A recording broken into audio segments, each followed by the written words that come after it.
Sunog ang basher ng Kim Pao sa bagong movie nila A Perfect Marriage matapos sa palpalin ng producer ng Quantum Film na si Atty. Josabeth Alonso.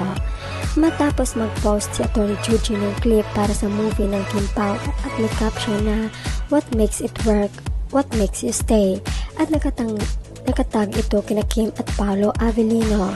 Samantala sa comment section, mabasa ang comment ng basher, ang aga ng PR kaya pala may chismis sa buntis si Kim Chiu, even Kim Chiu not denying it for the promo.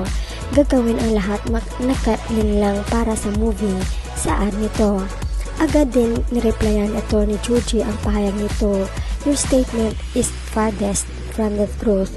Our film has absolutely nothing to do with that rumor that has been circulating. This is not how Quantum Films promotes its film. We stand by the merits of our product. In any event, if there is no proof to a rumor, why dignify?" Nagbigay din ng comment ang solid sa comment ito. Say nila, "Every Kim Pao right now is celebrating. There is no room for negativity." Bihira din ako pumatol sa mga kanikahan lalo na mga about Kim Pao. Pero minsan talaga susundin ang pika mo. Atty. Juji, pasensya na kayo sa mga haters na Kim Pao. Wala po talaga silang good breeding. Naku po, lalo yan silang dadami dahil may new movie ang Kim Pao. Ang bibiter ng life as if naman na ugali Kim Pao ang gumawa ng issue para pag-usapan. Sorry na lang mga basher, din nila yan kailangan para kumita. Hindi ko maintindihan anong pinaglalaban ng mga bashers na yan kung bakit galit sila sa Kim Pao na mababait at wala namang ginawa sa kanilang masama. There is something wrong in their brains and in their lives. Tagang, buti nga sa'yo, epal ka, alis kung ayaw nyo sa Kim Pao. Mas marami pa kami kisa sa inyong mga insecure. Ang tindi ng mga bashers talaga, wag tayo patinag, lalo natin inggitin.